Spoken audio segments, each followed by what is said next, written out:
जय जय चैतन्य जय नित्यानंद, जय जय श्री चैतन्य जय नित्यानंद, जय द्वैत चंद्र जय गौर भक्त वृंद, जय द्वैत चंद्र जय गौर भक्त वृंद, जय जय श्री चैतन्य जय नित्यानंद, जय जय श्री चैतन्य जय नित्यानंद, जय द्वैत चंद्र जय गौर भक्त वृंद, जय द्वैत चंद्र जय गौर भक्त वृंद। हरे Krishna. I'll be speaking in Hindi for the benefit of others who are here in the Zoom.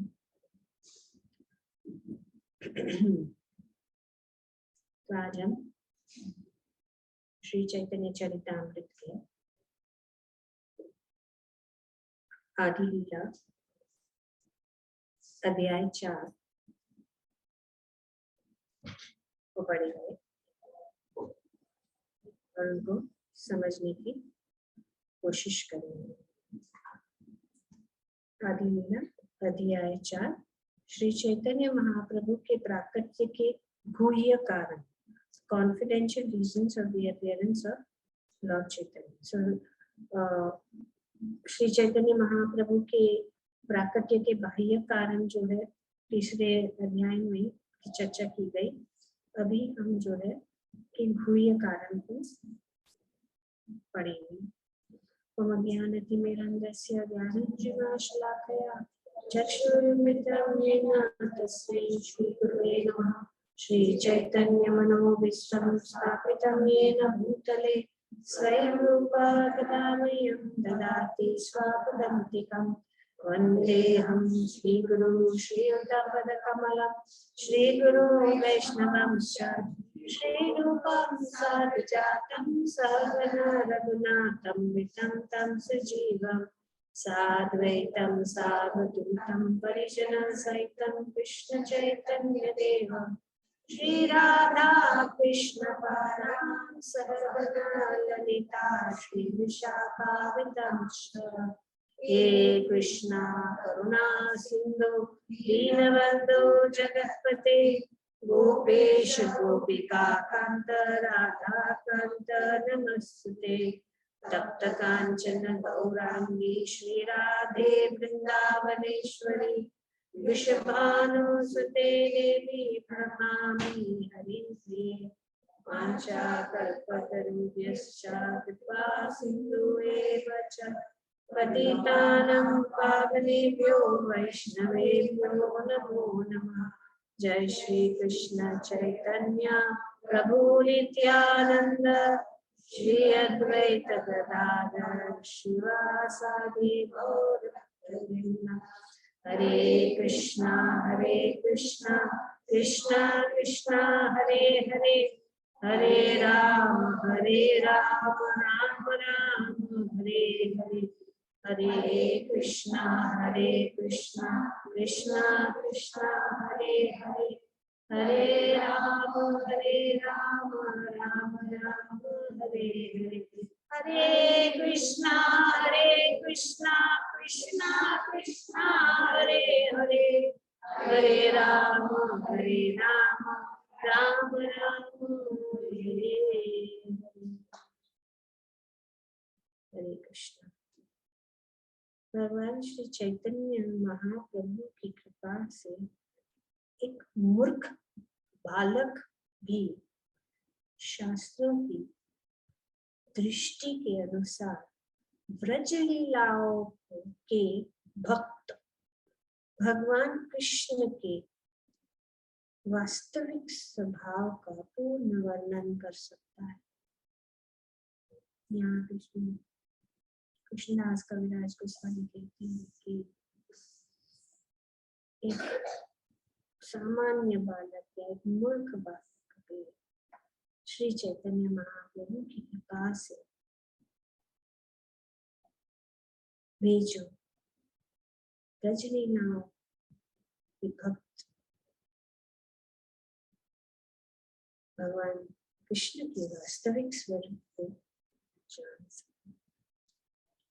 अब कृष्णदास कविराज गोस्वामी कुछ श्लोकों में जो पिछले अध्याय में भी वर्णन कर चुके हैं उनके बाह्य प्रकृति का कारण भी यहाँ पे समझा। शास्त्र यही घोषणा करते हैं कि इनके पूर्व भगवान कृष्ण पृथ्वी का भार उतारने के लिए अवतारित हुए, किंतु यह भार उतारना पूर्ण पुरुषोत्तम भगवान का कार्य नहीं। पालन करता भगवान विष्णु ही ब्रह्मांड की रक्षा करते हैं। भगवान इसीलिए हम जान चुके हैं कुछ अध्याय पहले कि भगवान पूर्ण पुरुषोत्तम भगवान है, उनका ये कार्य नहीं। ये कार्य किसका है? विष्णु का। विष्णु का ही कार्य है कि वे पालन करता।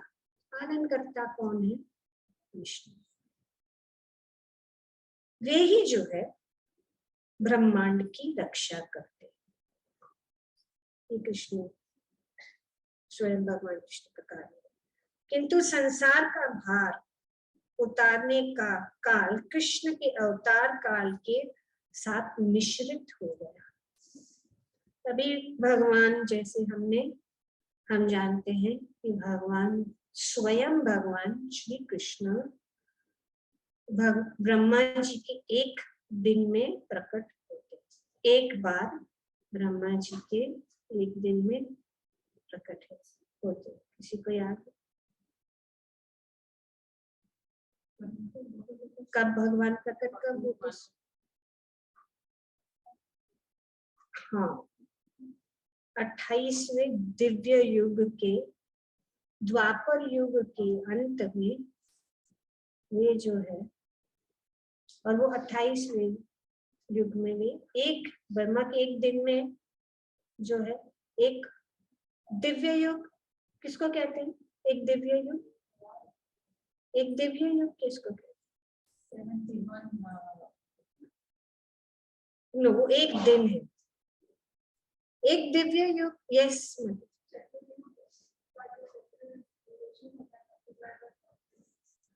नहीं, वो तो वो एक, that is one cycle of this called one Divya युग। यस। और ऐसे जो है ब्रह्मा के दिन में कितने होते हैं? 71।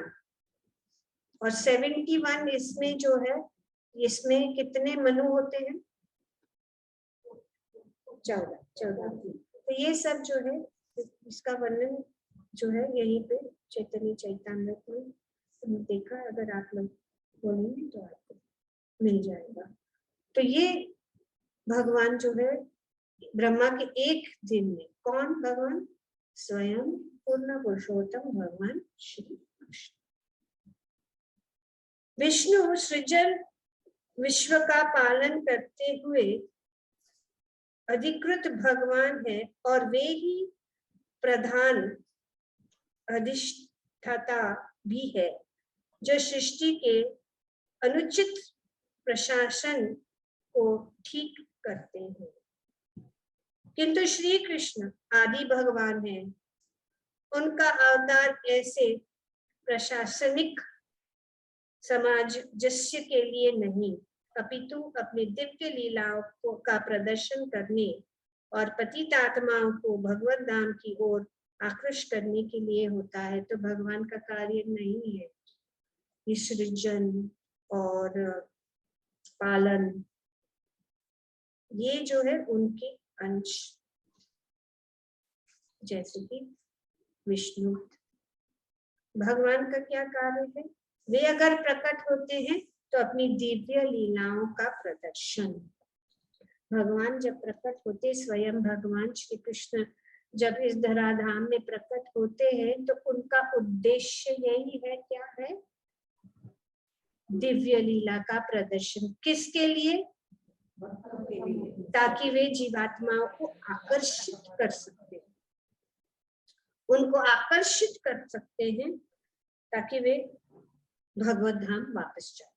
That is the only reason of his appearance. He doesn't take directly part in the creation and maintenance of the universes.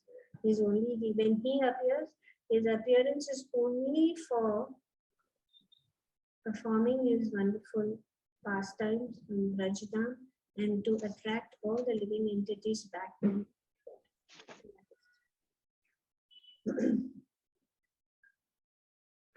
पर अब यहाँ किंतु पिछले द्वापर युग के अंत में प्रशासनिक सुधार का समय एवं श्री कृष्ण के आविर्भाव का समय एक हो गया। सो यहाँ पे बताया गया है कि एक हो गया, भगवान का प्राकट्य और भगवान और इस सृष्टि का सृजन का कार्य जो है एक साथ हो गया। तो अतएव जब श्री कृष्ण प्रकट हुए तो पालन करता भगवान विष्णु भी उन्हीं में मिल गए। Dalu Govind care of the Hari Bol. Dalu Govind Prabhu of Paramakanth. Yes, Mataji. Take watch on those who are unmuting them. Yeah. तो ये जो भगवान विष्णु भी उन्हीं में मिल गए, क्योंकि परम पुरुष भगवान के सारे अंश उनके आविर्भाव के समय उन्हीं में मिल गए। तो जब भगवान प्रकट होते हैं तो सब जो है, सभी अंश, सभी अवतार जो है उनके शरीर में, जब पूर्ण पुरुषोत्तम भगवान अवतारित होते हैं तब भगवान के अन्य सारे अवतार उनमें आकर मिल जाते हैं। All other incarnations, all other expansions, they all become one in Krishna, enter into the body of Krishna. We are all within the body of Krishna.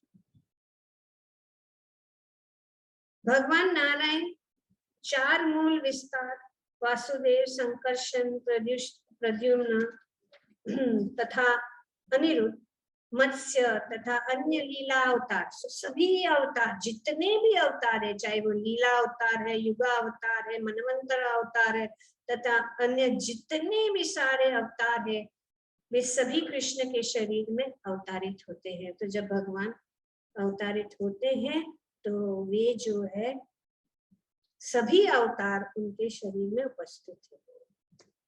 इस प्रकार पूर्ण पुरुषोत्तम भगवान साक्षात श्री कृष्ण प्रकट होते हैं, तो इसीलिए वे पूर्ण है।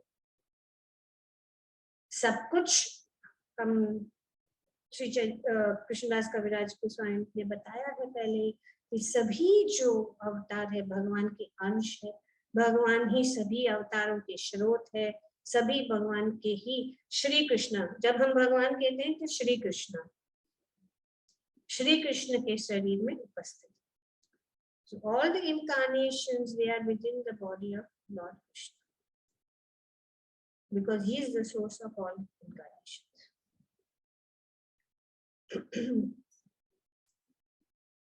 अतएव उस समय भगवान विष्णु भगवान कृष्ण के शरीर में उपस्थित रहते हैं और भगवान कृष्ण उनके माध्यम से असुरों का संहार करते हैं। तो Krishna does not kill the demons. He does not do the maintenance. He does not do, that is not his work. उनका ही काम कौन कर रहा है? उनके शरीर में उपस्थित विष्णु। अतएव उनका उस समय भगवान विष्णु भगवान कृष्ण के शरीर में उपस्थित रहते हैं और भगवान कृष्ण उनके माध्यम से असुरों का संहार करते हैं। तो असुरा का संहार कौन कर रहे? कृष्ण। अगर आप लोग ने वो सीरीज देखा होगा लिटिल कृष्णा में, लिटिल कृष्णा सीरीज, और उसमें जब भगवान किसी असुर का वध करते हैं, immediately they show the Vishnu. The Krishna with the they show. So it's actually Krishna's not doing. He doesn't do this thing. He's only engaged in his loving pastimes with his devotees. इस प्रकार असुरों का संहार तो गौण कार्य, secondary. Killing of the asuras is secondary work. He doesn't have to. Krishna does not even have to exert. उनको कोई जरूरत नहीं है. और अगर उन्होंने अपनी भक्ति ऊपर की ऐसे तो पूरा ब्रह्मांड नष्ट हो जाए. He never see Krishna can do that. He has the power, but he doesn't do this. उनकी अंश जो है उनके द्वारा ये सब कार्य करते हैं, सृजन करते हैं, संहार करते हैं. जब वे असुरों का वध करते हैं तो कौन कर रहा है? कृष्ण. अब मैं कृष्ण के अवतार का मुख्य कारण बतलाऊंगा. तो ये जो है बाह्य कारण थे, अभी जो है गुह्य कारण क्या है. अवतार लेने की भगवान की इच्छा दो कारणों से उत्पन्न होती है. जब भगवान अवतार लेना चाहते हैं, when the Lord wants to appear, then there are two reasons. दो कारण यहाँ पे बताए गए.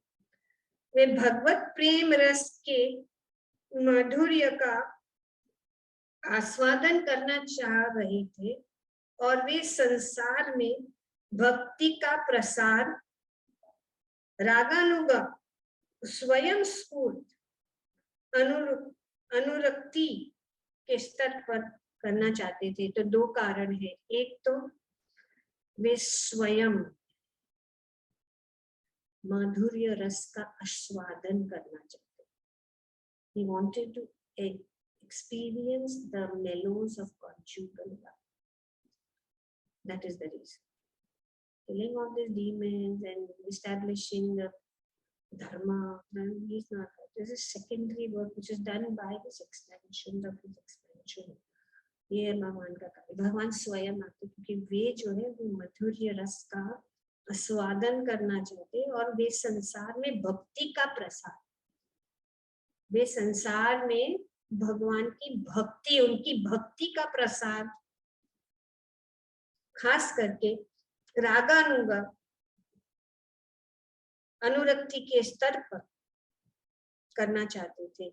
इस तरह वे परम प्रफुल्लित रसिक शेखर एवं परम करुणामयी नाम से विख्यात है. इसलिए भगवान रसिक शेखर है और परम करुणामयी है. भगवान कृष्ण के आविर्भाव का वास्तविक प्रयोजन व्रज भूमि में अपने दिव्य लीलाओं का मंचन करना था और इस तरह जब जीव तथा परमेश्वर के बीच पारस्परिक प्रेम विनिमय में दिव्य रस की चरम परिणीता का प्रदर्शन करना था. क्योंकि वे जो है भगवान इसीलिए प्रकट होते हैं कि वे जो है अपनी दिव्य लीला का प्रदर्शन करें और वे जो है भक्तों के साथ अपना संबंध, इस प्रकार हम भगवान के साथ अपना संबंध जोड़ सके.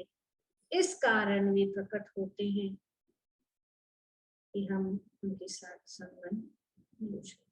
The Lord appears because he wants to display his loving pastime with his devotees, Brajabhumi, and attract the living entities, and at the same time he wants to experience and give the opportunity to all the living entities to develop a relationship with him. That is the reason. So इसीलिए भगवान, so Krishna is thinking, प्रकट होने के पहले भगवान सोच रहे हैं. भगवान कृष्ण ने सोचा सारा ब्रह्मांड मेरे ऐश्वर्य भाव से पूरित है किंतु ऐसा ऐश्वर्य के भाव से दुर्बल हुआ प्रेम मुझे संतुष्ट नहीं करता।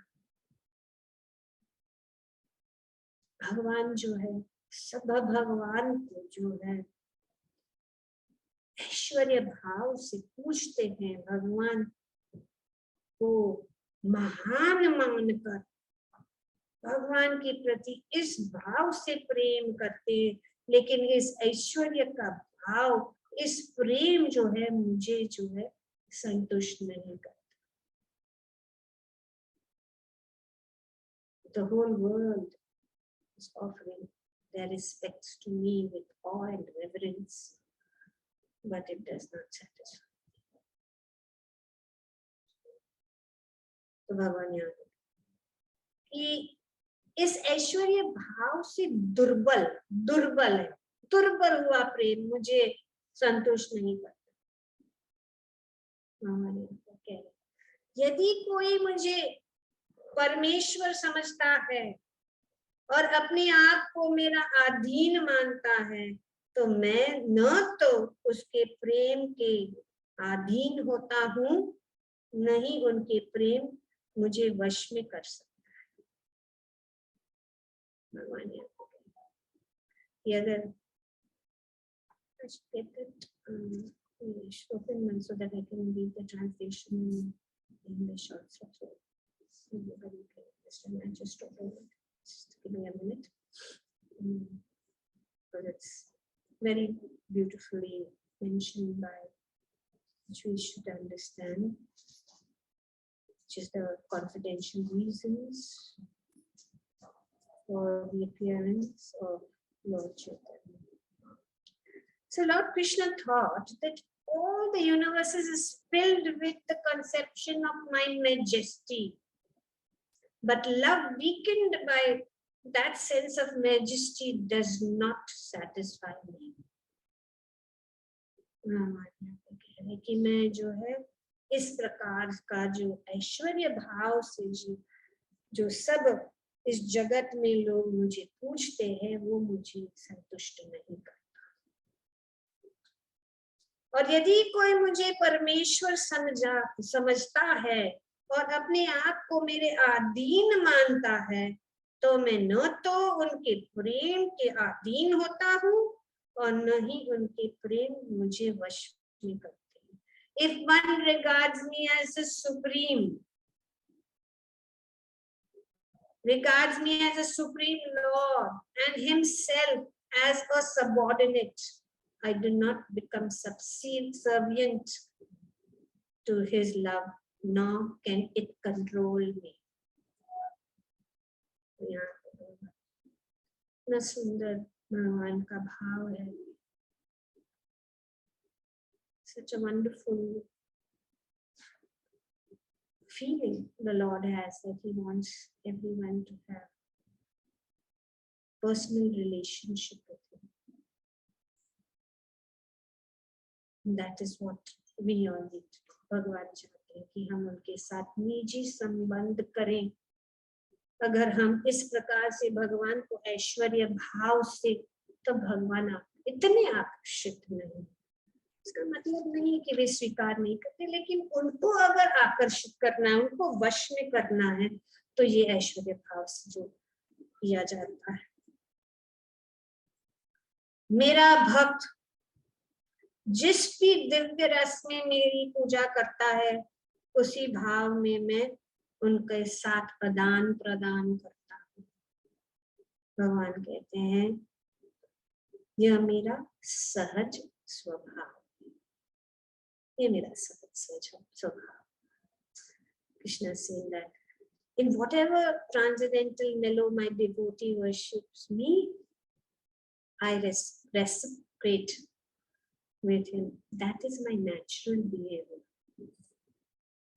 That is his natural. ये मेरा सहज स्वभाव है.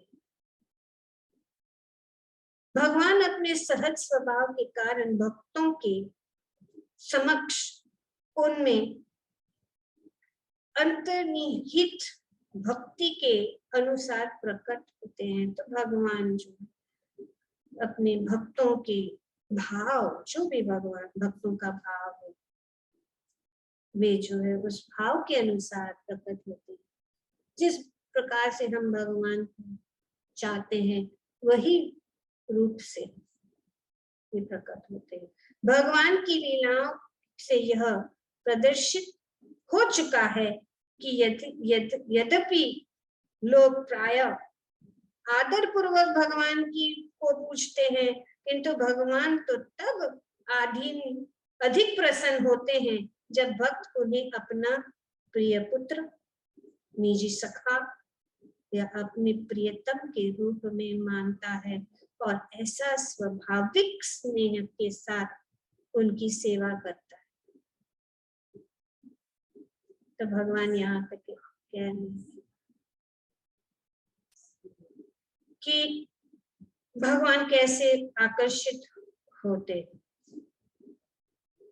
The Vrindavan pastime displays that although generally people worship God with reverence, the Lord is more pleased when a devotee thinks of him as his pet son, personal friend, and most dear fiancé, and renders service unto him. So, ये कितनी सुंदर बात है कि अगर हमारे इस भौतिक जगत में हमारा कोई साथी नहीं है, तो भगवान को हम साथी बना सकते हैं और भगवान उससे और प्रसन्न हो सकते हैं। अगर हमारे जीवन में हमारे पास पुत्र नहीं है तो भगवान हमारे पुत्र बन जाते हैं और उससे भगवान जो है प्रसन्न हो जाते हैं। और अगर इस प्रकार से हम अगर भगवान को अपना पुत्र मानते हैं तो हम भगवत धाम में जा सकते हैं। तो हमारे जीवन में हमें कभी भी ऐसी कमी नहीं महसूस देना चाहते हैं भगवान कि ठीक है आपके जीवन में पुत्र नहीं है, मैं आपका पुत्र बनूंगा। और भगवान, ये तो हमारा सौभाग्य है अगर हमारे पास ऐसा नहीं है। हम पुत्र चाहते हैं लेकिन पुत्र नहीं है तो हमारा सौभाग्य है, क्योंकि हम इस भाव बंधन से में नहीं रहेंगे। हम भगवान के साथ अपना संबंध जोड़ेंगे और इस भव सागर को पार कर सकेंगे। ये भगवान यहाँ पे कहते हैं। That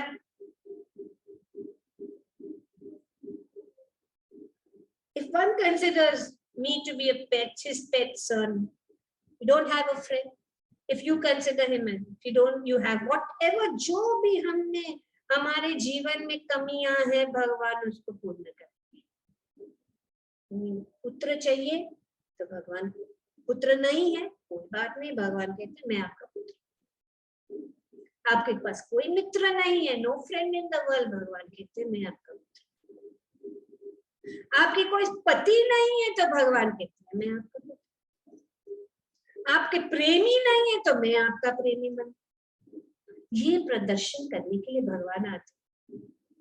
this is the magnanimous. भगवान का ये सबसे उत्तम दिव्य भाव है कि वे कितने दयालु हैं। वो किसी न किसी प्रकार से वे जो है चाहते हैं कि हम उनके साथ संबंध जोड़े।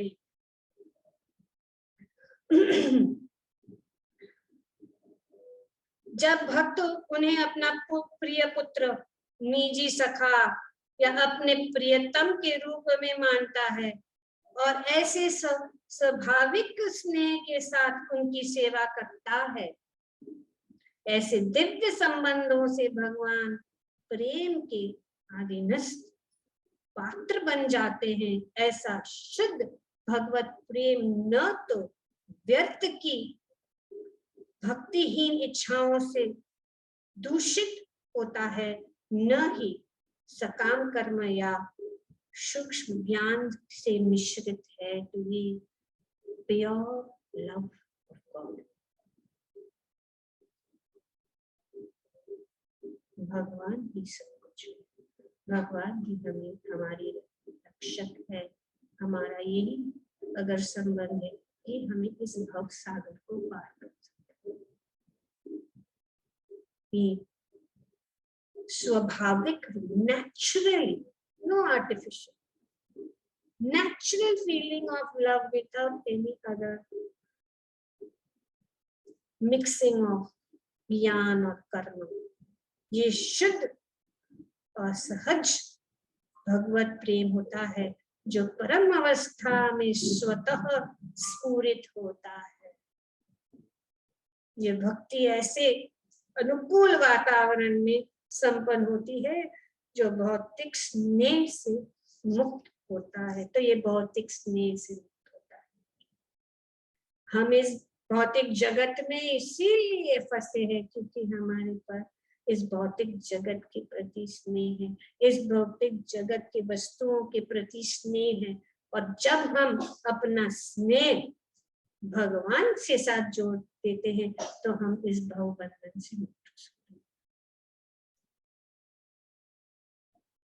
All the propensities that we have within us, if we divert it to Krishna, then we can become free from the bondage of this material. मोर पुत्र मोर सखा मोर प्राणपति, यही भावे यही मोरे करे शुद्ध भक्ति। आपना के बड़ा मानो हमारे समही सही भावे, यही आमी तहार अधीन। So how does the Lord become subservient? यदि कोई मुझे अपना पुत्र, अपना मित्र या अपना प्रेमी मानकर और अपने आप को महान एवं मुझको अपने समान या अपने से निम्न मानकर मेरी शुद्ध प्रेम भक्ति करता है तो मैं उनका अधीन हो जाता हूं। भगवान कह रहे हैं, क्योंकि भगवान कहते हैं ये यथा माम प्रपद्यन्ते मां, जिस भाव से मेरे भक्त जिस किसी रूप से मेरी शरण में आते हैं मैं उन्हें उसी के अनुसार पुरस्कृत करता हूँ। ये यथामान, अगर हम ऑ एंड रेवरेंस में वर्शिप करें तो he will be reciprocated in that way. ये पृथा पुत्र सारे लोग सभी प्रकार से मेरे पथ का अनुसरण करते हैं। भगवद गीता में भगवान कहते हैं ये यथामान प्रपद्यन्ते, जिस भाव से मेरा भक्त मुझे स्वीकार करता है, पूछता है, मैं उस भाव से।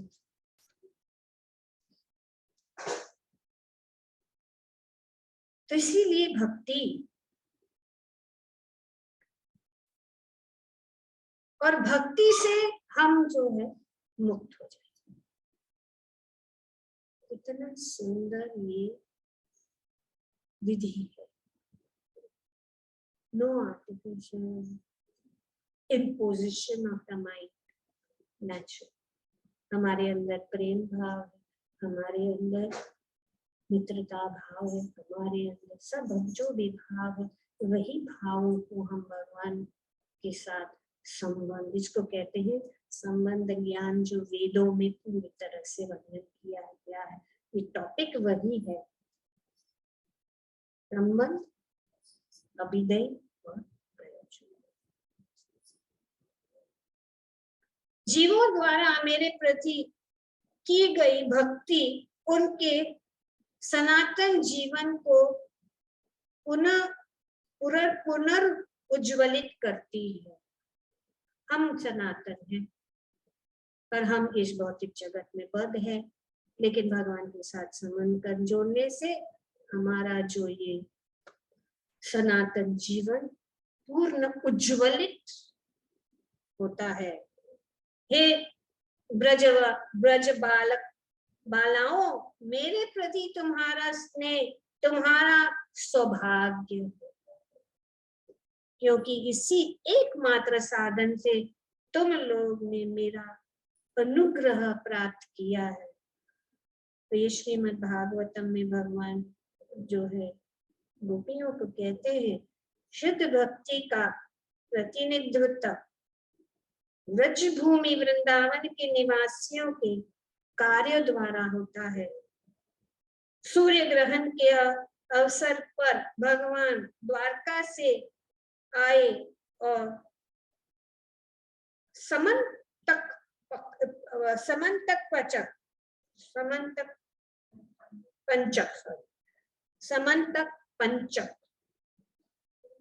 स्थान पर, समंतक पंचक is actually Kurukshetra. It was known as Samant Panchak. It was only after, पहले जो है कुरुक्षेत्र जो है समंत पंचक के नाम से जाना जाता है, लेकिन जब महाराजा गुरु ने वहां पे तपस्या की तब वो जो स्थान है, दिव्य स्थान है कुरुक्षेत्र, जो है दिव्य स्थान, धर्म क्षेत्र कुरुक्षेत्र, भगवद गीता में पहले कहा धर्म क्षेत्र है, धर्म का स्थान है, और इस धर्म के स्थान पे कुरुक्षेत्र का युद्ध हो रहा है। तो जब भगवान कुरुक्षेत्र गए स्थान पर वृंदावन वासियों से मिले, तो तब वृंदावन वासी भगवान छोड़ के चले गए वृंदावन। भगवान वैसे तो छोड़ते नहीं वृंदावन के, भगवान ब्रिज में ब्रजेंद्र नंद कृष्ण है, और जब वे मथुरा जाते तो वासुदेव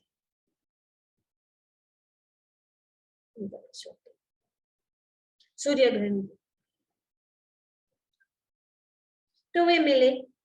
यह भेंट ब्रजभूमि की बालाओं के लिए अत्यंत वेदनामयी थी, क्योंकि भगवान कृष्ण उन लोगों को बाह्य रूप से त्याग कर, यहाँ पे बताया बाह्य रूप से त्याग कर द्वारका में रहने चले गए थे। भगवान छोड़ते नहीं, वृंदावन को कभी छोड़ के नहीं जाते। कौन जा रहा है? वासुदेव। किंतु भगवान ने यह श्लोक भागवत की 10वें स्कंद में कहकर ब्रज की बालाओं की शुद्ध भक्ति के लिए कृतज्ञता प्रदर्शित की। भगवान कृतज्ञ था, ग्रैटिट्यूड, भगवान अपनी ग्रैटिट्यूड, शोइंग हिज ग्रैटिट्यूड। माता मोरे पुत्र भावे करे ना वंदना, अतिहीन ज्ञानी करे लालन पालन।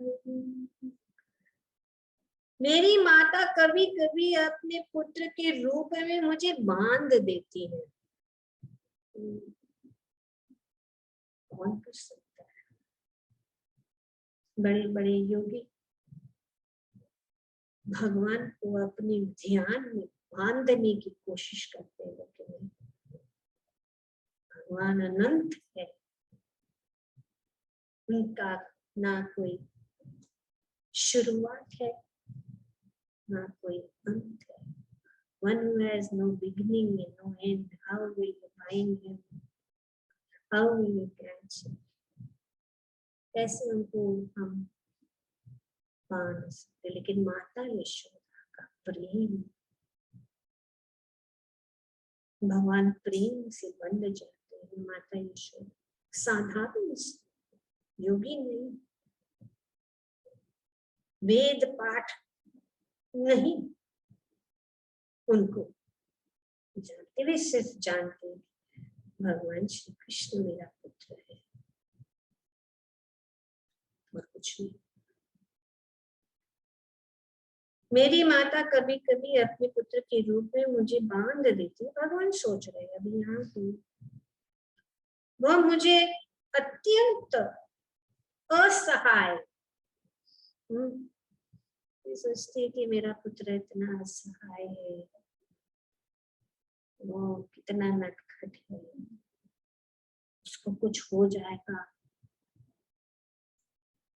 क्या करे। तो असहाय समझकर मेरा लालन पालन करती है। यहाँ पे जो पर ब्रह्म है, सभी के लालन पालन करने वाले यहाँ पे जो है माता यशोदा के द्वारा लालन पालन किए जाते हैं और भगवान उनके साथ इस प्रकार से आदान प्रदान कर।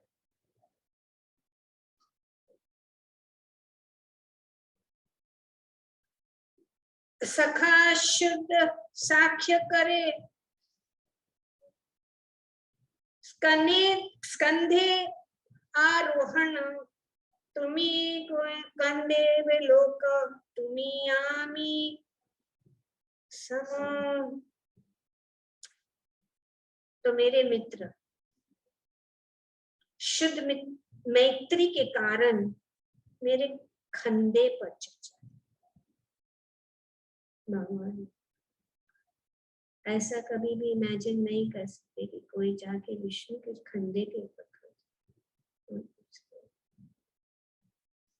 भगवान विष्णु के साथ ऐसा नहीं हो सकता। उनके पार्षद तुरंत पकड़ लेंगे, रोक ले। 4 कुमार आए, उसे कानवो इनसाइड। यहाँ पे भगवान कृष्ण पूर्ण पुरुषोत्तम कृष्ण स्वयं भगवान कहते कि मेरे मित्र जो है मेरे खंधे पे चढ़ जाते हैं कि तुम किस तरह के बड़े व्यक्ति हो, तुम कौन बड़े हो, कौन बड़े हो तुम। कृष्ण को कह रहे तुम और हम समान हैं, हम दोनों एक हैं। वो आई वी आर बोथ इक्वल। इस प्रकार से भगवान के साथ मित्रता में शुद्ध भक्ति, शुद्ध प्रेम कई लक्षण। प्रियाभिमान करी करे भर्षणा, वेद स्तुति हो हैते हरि सही मोर मना। तो भगवान यहाँ पे कहते यदि मेरी प्रियतमा रूठ कर मेरी भर्षणा कर, प्रेम करना है भगवान से करना है,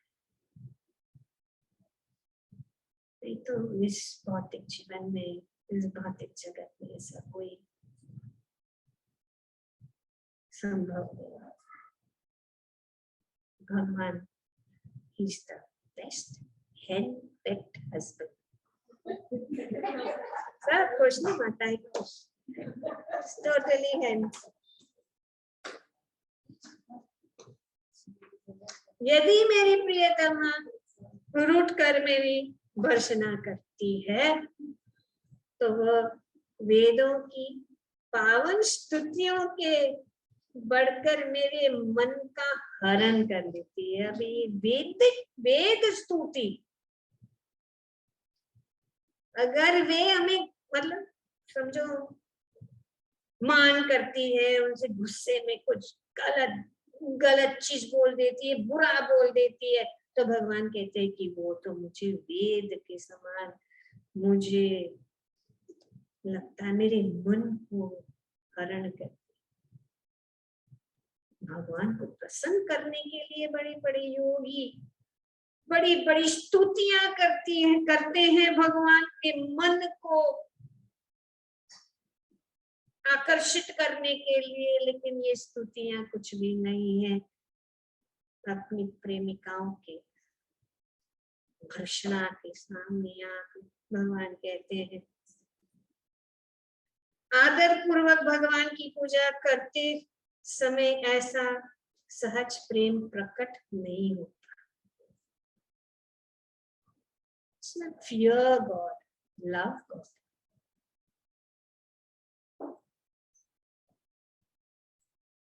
तो यहाँ पे ये बता, क्योंकि भक्त भगवान को अपने से श्रेष्ठ मानता है, ये सबसे उच्च स्तर का आध्यात्मिक स्तर, द हाईएस्ट ट्रांसेंडेंटल पोजीशन। कोई उसको समझ में नहीं सकता कि भगवान कितने महान है, इतने दयालु है कि वे अपने भक्तों के हाथों बिक जाते हैं। तो इसीलिए अगर प्रेम करना है तो सिर्फ भगवान से प्रेम करना चाहिए।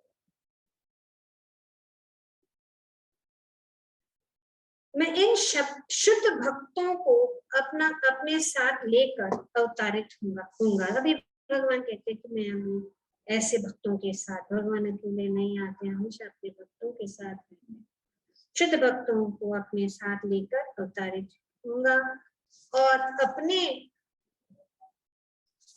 और अनेक प्रकार की ऐसी अद्भुत क्रीड़ा करूंगा। तो भगवान कहते हैं कि मैं प्रकट होकर जो वैकुंठ में भी अज्ञात है, वैकुंठ के निवासियों को भी अज्ञात, नहीं रे आऊं, नहीं रे आऊं, नहीं रे आऊं, वैकुंठ नहीं रे आऊं, मारू वृंदावन से रूडू रे वैकुंठ नहीं रे आऊं। तो वैकुंठ में भी ऐसा जो क्रीड़ाएं हैं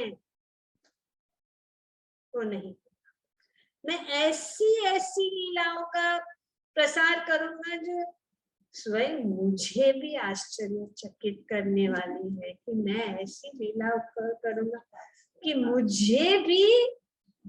मैं भी आश्चर्यचकित हो जाऊंगा कि अरे बाप रे, मैं क्या लीला कर।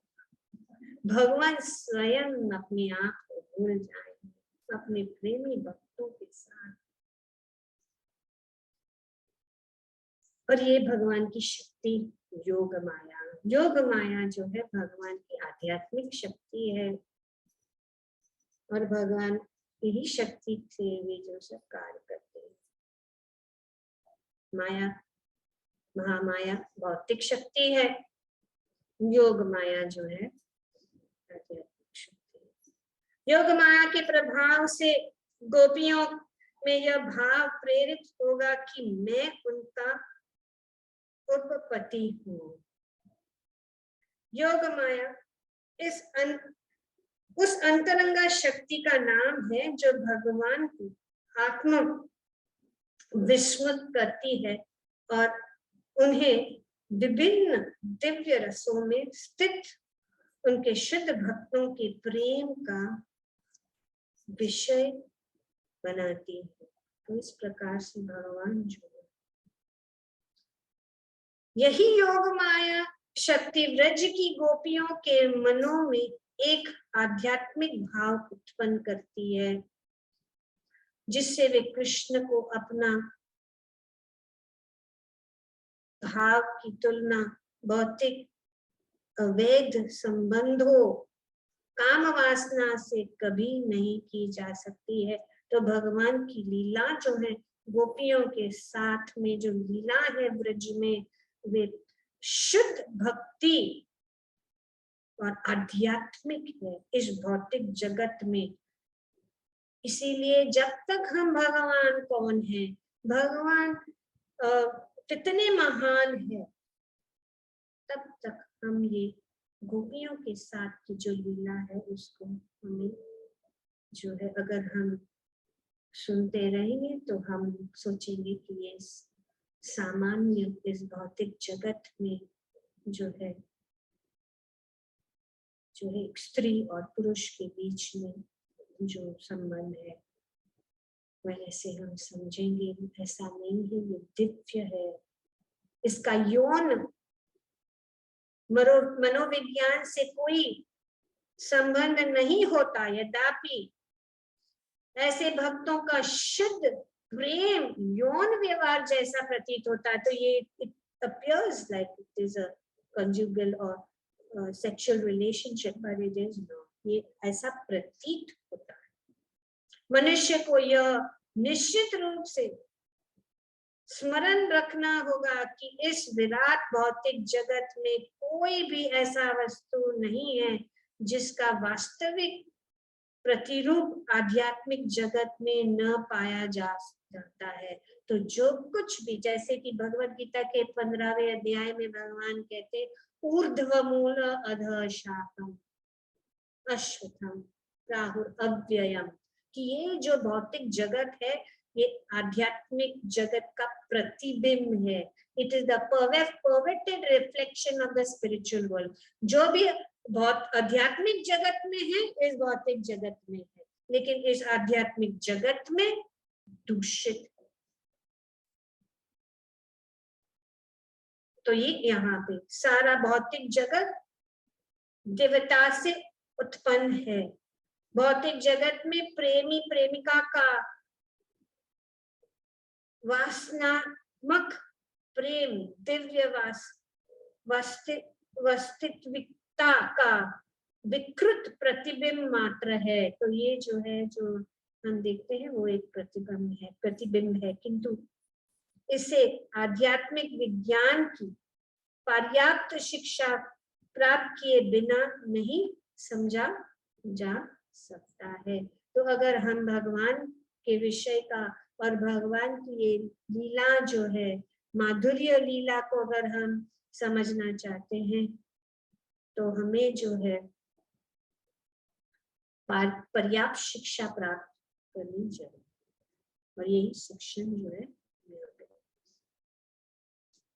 ऐसे न तो गोपियां जान सकेगी न मैं, क्योंकि हमारे मन सदैव एक दूसरों के सौंदर्य तथा गुणों पर मोहित रहेगा। तो भगवान कहते हैं कि मैं इस प्रकार से गोपियों के साथ जो मैं लीला हम करेंगे तो गोपियां जो है उनको भी नहीं सब पता लगेगा, क्योंकि अगर गोपियां को पता लगे कि परम पुरुष भगवान स्वयं में परम ब्रह्म, तो तुरंत भाव चेंज हो जाएगा। The whole thing will get stopped. चूंकि भौतिक जगत के भक्त इन लीलाओं के विषय में लगभग कुछ भी नहीं जानते, अतएव भगवान उन्हें ये लीलाएं दिखाने की इच्छा की। तो भगवान जो है अपनी दिव्य लीला जो गोलोक वृंदावन में उनके ब्रज धाम में लीलाओं का प्रदर्शन करने के लिए यहाँ पे इस धरा धाम में अवतारित होते हैं, क्योंकि भौतिक जगत में लोगों को इसका कोई ज्ञान नहीं है। गोलोक वृंदावन में परकीय रास के नाम से एक प्रकार का प्रेम विनिमय होता है। यह एक विवाहिक स्त्री का अपने पति को छोड़कर अन्य व्यक्ति के लिए आकर्षण जैसा है। तो यहाँ पे इसको कंडेम्ड है, लेकिन भौतिक जगत में एक ही पति है और सबके पति कौन है?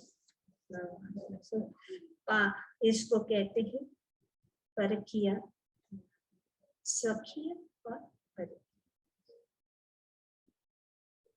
भौतिक जगत में इस प्रकार का संबंध बहुत खराब माना जाता है, क्योंकि यह आध्यात्मिक जगत के परिकीय रस का विकृत प्रतिबिंब है, जहां इसे सर्वोच्च प्रेम व्यापार माना जाता है। क्योंकि आपने सब पतियों को छोड़कर जो है भागती हैं भगवान सब जो है, पर यहाँ पे इसको खराब, लेकिन ये ऐसा, इसीलिए इसको हमें जो नकल नहीं करना चाहिए। जब तक हम भगवान की इस दिव्य जो है स्वभाव को नहीं समझते कि भगवान कौन है, तब तक ये जो है, तो ज्यादातर लोग ऐसे ही सोचते हैं कि भगवान तो गोपियों के साथ नाचते, तो हम भी सब स्त्रियों के साथ नाचे। तो ये गलत भाव है। तो इसीलिए ये जो मूर्ख लोग हैं, जो अज्ञानता में डूबे हुए हैं, उनको ये चीज जो है समझ में नहीं आती।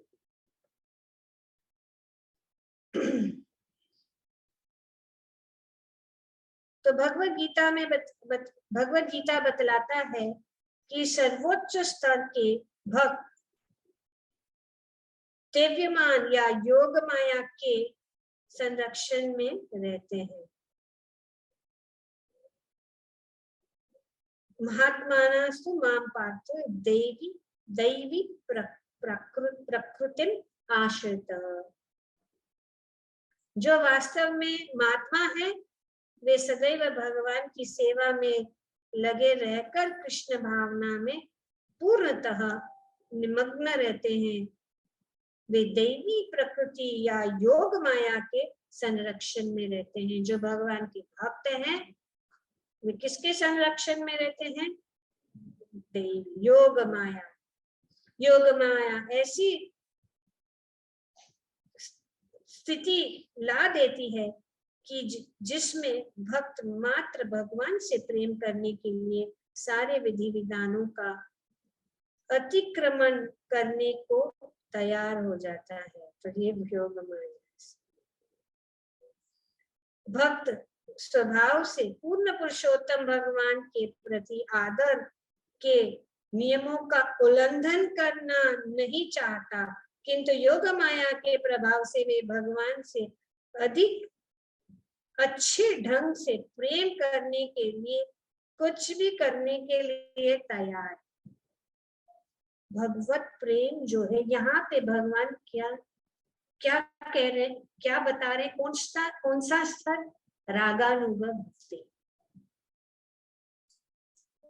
पर हम गलती से, हमें नहीं सोचना चाहिए, जब तक हमारा लगाव है इस भौतिक जगत में, तो हम नहीं सोचते सकते कि हमारा, जिन्होंने सब कुछ छोड़ दिया है, योग माया शक्ति द्वारा प्रेरित आध्यात्मिक प्रेम भाव में श्री कृष्ण तथा व्रज की बालाएं दोनों ही आध्यात्मिक आनंद में अपने आप को भूल जाते हैं। अगर हमारा थोड़ा सा भी आकर्षण है इस भौतिक जगत के प्रति, तो ये भाव नहीं है, ये रागानुगा भक्ति नहीं। पर उस स्टेज पे सब कुछ त्यागना है, सभी संबंधों को, सिर्फ भगवान ही मेरे सब कुछ है और कोई नहीं। मेरे तो गिरधर गोपाल दूसरों ना,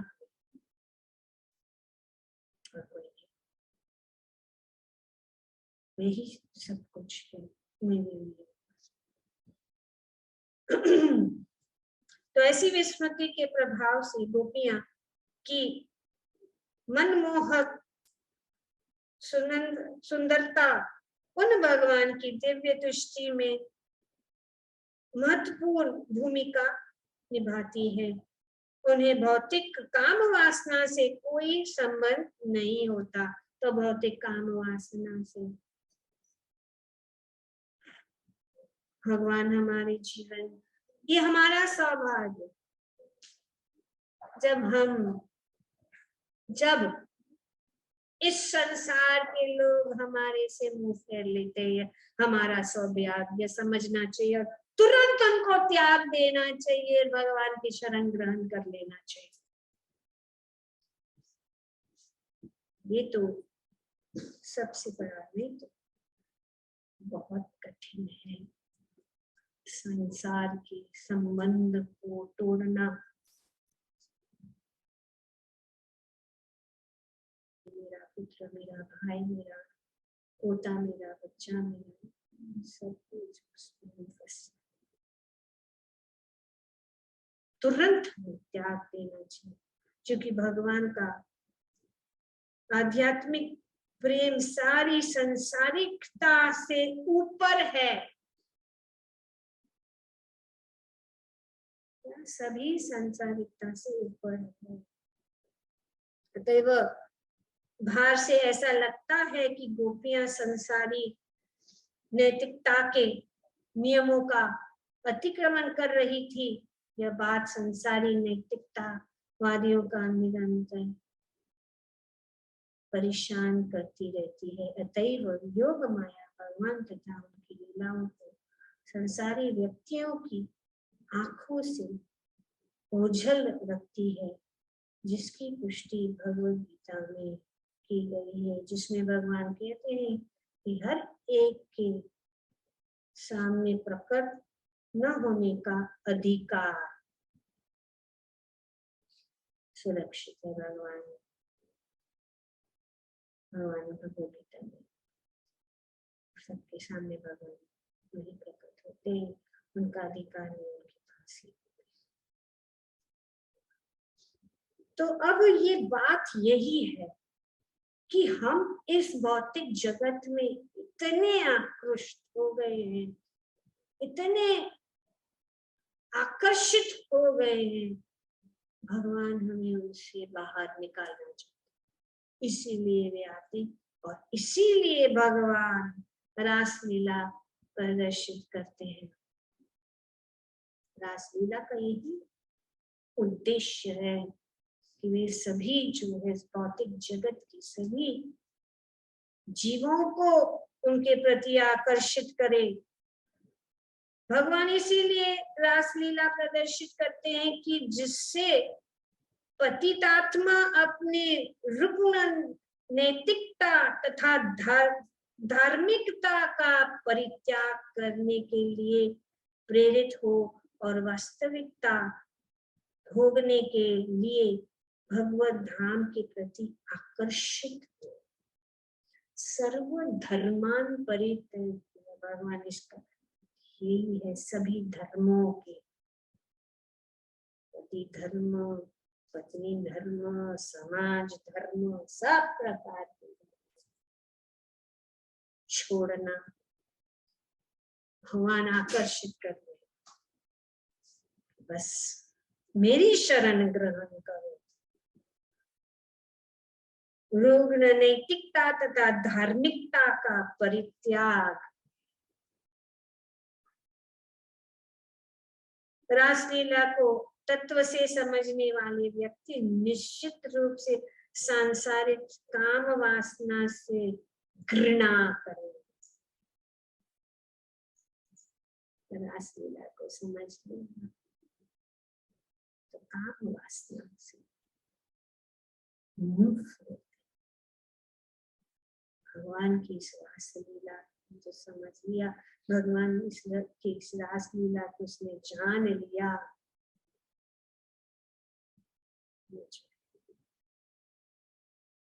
तुच्छ इस सांसारिक काम वासना, यौन संबंध तुच्छ, चीप,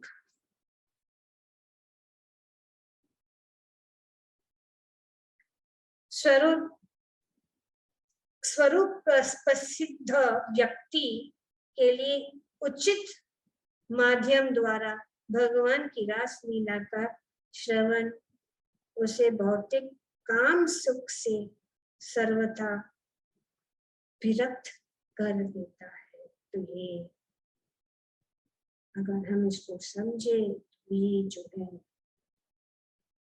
काम सुख से विरक्त,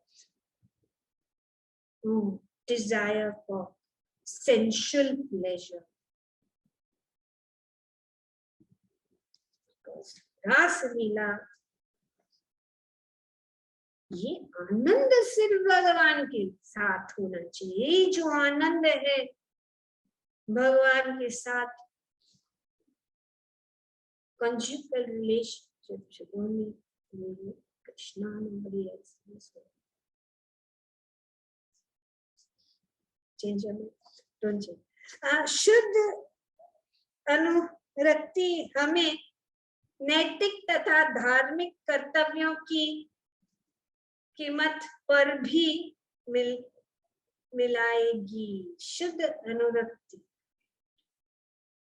भाग्य कभी हमें पास ला देगी, तब ही हमें विलग कर देती। तो भगवान कहते हैं कि कभी कभी जो है इस प्रकार से गोपियां जो है भगवान से मिल जाते हैं, कभी चढ़ जाते हैं, और इस जो है भगवान सोचते हैं।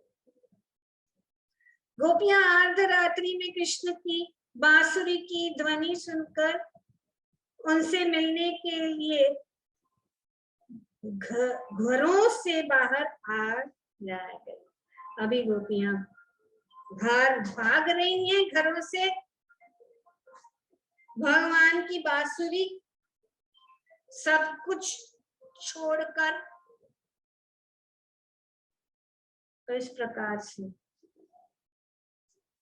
इसी को लेकर श्रील रूप गोस्वामी ने एक सुंदर श्लोक बताया, रचना की है, जिसमें चांदनी रात में यमुना के तट पर खड़े अपने होठों पर बांसुरी धारण किए हुए गोविंद नामक सुंदर किशोर का वर्णन है। जो लोग समाज, मैत्री तथा प्रेम की भौतिकतावादी जीवन शैली भोगना चाहते हैं, उन्हें गोविंद का दर्शन करने यमुना तट पर नहीं जाना चाहिए, नहीं जाना चाहिए, क्योंकि भगवान की बांसुरी की ध्वनि इतनी मधुर है कि इससे गोपियां अपने परिजनों के सारे संबंध को भूल गई और अर्धरात्रि में दौड़कर कृष्ण के पास आई। तो अगर कोई भी संबंध है, कोई भी लगाव है इस भौतिक जगत, तो यमुना के तट पे मत जाना, क्योंकि वहां पे एक काला सा जो अगर वो धस लिया तो फिर इस प्रकार से गृह त्याग करके गोपियों ने गृहस्थ जीवन के वैदिक विधानों का उल्लंघन किया है। हमने हिम्मत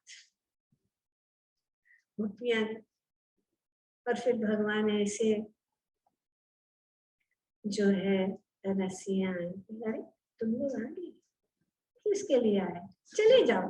रे बाप रे, ये सब छोड़ के आए और फिर वो ऐसे बोल रहे। अब हम तो सब आपने बुलाया और बोले अच्छा क्या बात है, किसके लिए आए। तो ये भगवान, तो उन्होंने सब कुछ इससे यह सूचित होता है कि जब कृष्ण के प्रति प्रेम के सहज भाव पूर्णतया प्रकट होता है, तब भक्त परंपरागत सामाजिक नियमों की अपेक्षा कर सकता है। भौतिक जगत में हम उपाधियों से बांधे हुए हैं, किंतु शुद्ध भक्ति तो तब शुरू होती है जब मनुष्य सारी उपाधियों से मुक्त हो जाता है, जब कृष्ण के लिए प्रेम जागरूक होता है, तब सारी उपाधियों को पार कर लिया जाता है। तो ये सब सारी उपाधियों से बंधे हुए हैं। सर्वोपाधि विनिर्मुक्तम, तब सब उपाधियों से जब हम मुक्त हो जाते हैं, तब हम जो है हमारी भक्ति शुरू होती है। इसीलिए भगवान प्रकट होते हैं, ये काटने के लिए। श्री कृष्ण का अपने सर्वाधिक प्रिय अंशों के प्रति स्वाभाविक आकर्षण ऐसे उत्साह को जन्म देता है जिससे श्री कृष्ण तथा गोपियां परस्पर मिलने को बाध्य हो जाती हैं। इस दिव्य उत्साह को अनुभव करने के लिए प्रेमी तथा प्रेमिका के बीच वियोग भी भावना होनी आवश्यक है। तो भगवान वियोग प्रलंबन, भगवान जी करते हैं। भौतिक यातनाओं की दशा में कोई भी व्यक्ति वियोग का दुख नहीं चाहता। ऑपोजिट है। जो लव एंड सेपरेशन में जो आनंद है, साथ साथ में नहीं। जितना दूरी होता है उतना प्रेम बढ़ता है। तो भगवान भी ऐसी लीलाएं करते हैं।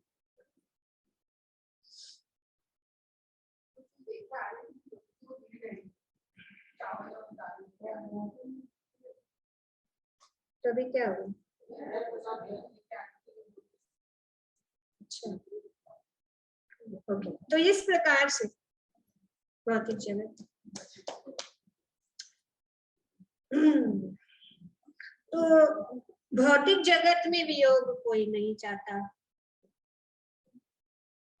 किंतु आध्यात्मिक जगत में यही वियोग परम स्वभाव का होने के कारण दिव्य रूप धारण करके प्रेमी के बंधन को दृढ़ बनाता है। कब दर्शन होंगे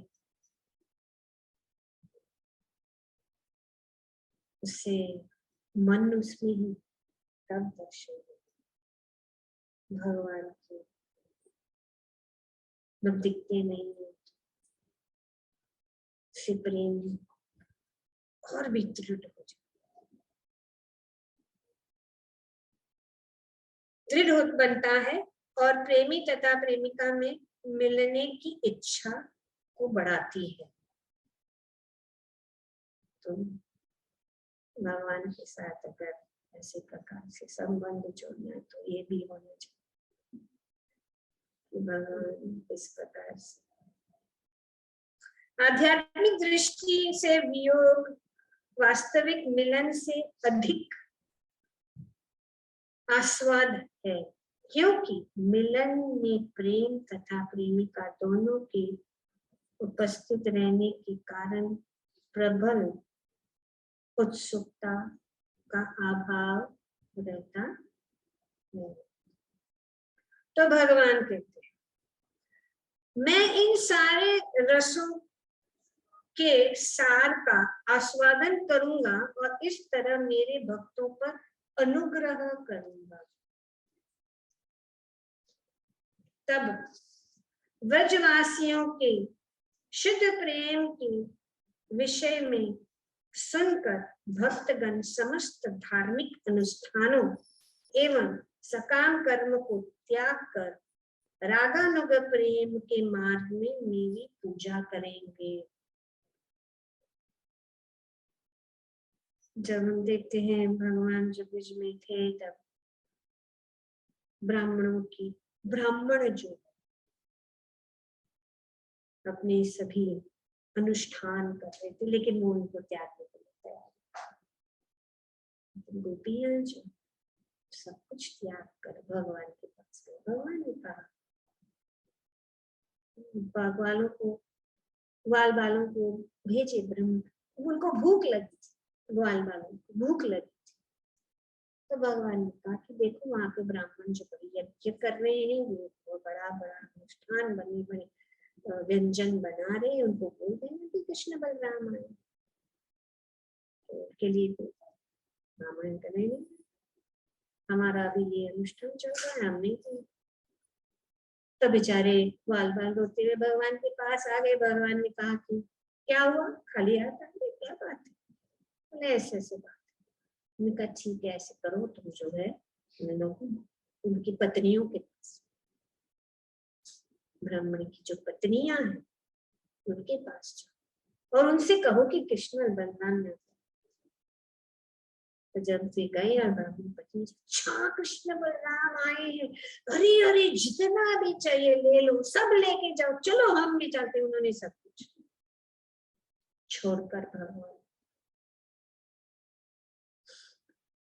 अनेक स्वरूप सिद्ध आत्माओं ने यथा रघुनाथ दास गोस्वामी तथा राजा कुलशेखर ने जोरदार शब्दों में संस्तुति की है कि हमें नैतिकता तथा धार्मिकता के सारे परंपरागत नियमों का उल्लंघन करके भी भगवान के प्रति स्वाभाविक प्रेम उत्पन्न करना चाहिए। तो ये नियम वो नियम सर्वधर्मान कि हमें भगवान की प्रेम प्रेम पुमर्थो महान। श्री रघुनाथ दास गोस्वामी ने जो वृंदावन के 6 गोस्वामी में से एक है, मनुष्य शिक्षा नामक उनकी प्रार्थनाओं में लिखा है कि मनुष्य को पूरे मन योग से केवल राधा कृष्ण की पूजा करनी चाहिए, किसी को नहीं, पूरे मन योग से। मनुष्य को वैदिक अनुष्ठानों करने या मात्र विधि विधानों का पालन करने में अधिक रुचि नहीं रखनी चाहिए। ये राग कुलशेखर ने कहा कि मुझे न तो धार्मिक अनुष्ठान करने न ही पृथ्वी पर राजा ग्रहण करने के प्रति आकर्षण है। ये भाव होना चाहिए कि हमें कुछ भी नहीं बनना है। मान, प्रतिष्ठा, ख्याति, मुझे इंद्रिय भोग का भी परवाह नहीं है। वे मेरे पूर्व कर्मों के अनुसार आते और जाते हैं। मेरी एकमात्र इच्छा यही है कि मैं भगवान के चरण कमलों की भक्ति में सेवा में स्थित रहूं, भले ही मुझे यहाँ बारंबार जन्म क्यों न लेना पड़े। तो भक्त, भगवान के भक्त जो है वे भगवान से कुछ भी नहीं चाहते। वे नहीं चाहते मुक्ति भी नहीं चाहते, वे भगवत धाम भी जाने के लिए नहीं चाहते। वे सिर्फ एक ही चीज चाहते हैं कि भगवान की सेवा करते हैं। भक्तिमय सेवा में मेरा मन स्थित रहे। राजा कुलशेखर के दोबारा अलवारों में से कृष्ण अपने भक्तों पर अनुग्रह करने के लिए अपना सनातन नर रूप प्रकट करते हैं तथा अपनी लीलाएं करते हैं। ऐसी लीलाएं सुन लेने के बाद मनुष्य को उनकी सेवा में लग जानी चाहिए। भगवान की ये लीलाएं भगवान इसीलिए करते हैं ताकि हम उनकी भक्तिमय सेवा में लग जाए। ये भौतिक जगत आध्यात्मिक जगत का विकृत प्रतिबिंब मात्र है। आध्यात्मिक जगत में प्रत्येक वस्तु दोष रहित रूप में प्रकट होती है। वहां पर हर वस्तु अपने मूल रूप में होती है और काल के प्रभाव से मुक्त रहती है। हम भागवतम पढ़ रहे हैं तो हम जान गए हैं, तो इसीलिए जब यहाँ अच्छे से बताई गई है उसका आनंद हम लेते हैं। तो भागवतम भी पढ़ना चाहिए सिद्धांतों को समझने के लिए। भागवतम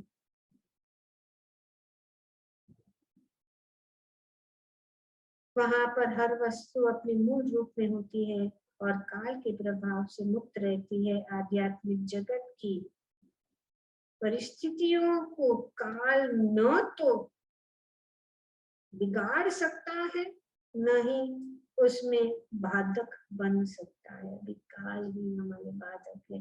कभी समय, यहाँ पे समय देखना पड़ता है, वहां पे नित्य काल, नित्य भगवान की लीला, नित्य आनंद।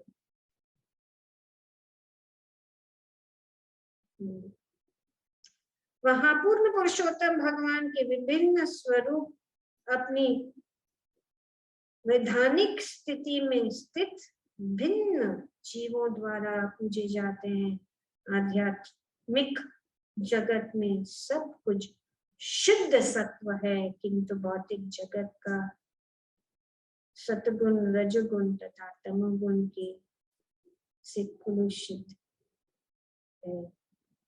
यहाँ पे भौतिक जगत में तीनों गुणों कारण सब दूषित है। भगवान की किसी विशेष लीला के वर्णन की स्वाभाविक विशेष प्रशंसा जीव की वैधानिक स्थिति की सूचक है। शांत, दास्य, सख्य, वात्सल्य तथा माधुर्य ये कृष्ण के साथ 5 मूल संबंध है। इसमें से अनेक भावों से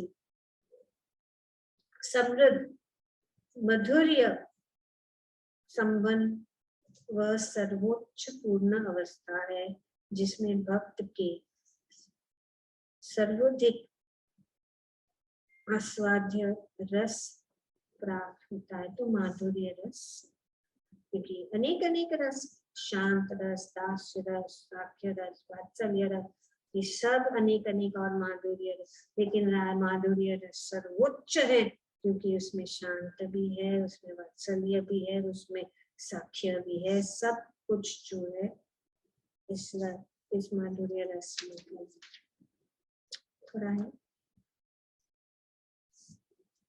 I want to complete this one section. Just 2 pages, which is not even. विकास क्रम की विविध स्थितियों में जीवों से विविध भावों का आनंद प्रदान करने के लिए भगवान विविध अवतारों में मत्स्य, कूर्म, वराह, परशुराम, राम, बुद्ध आदि के में प्रकट होते हैं। माधुर्य प्रेम, जिससे परकीय रस कहते हैं, वह भगवान कृष्ण तथा उनके भक्तों द्वारा प्रदर्शित अद्वितीय प्रेम की पूर्णता। तो इस प्रकार से यहाँ पर भवे किया क्रिया अनिवार्य के भाव में प्रयुक्त हुई है और यह हमें बतलाती है कि इसे आवश्यक किया जाना चाहिए। इसकी अवहेलना का अर्थ होगा कर्तव्य का परित्याग।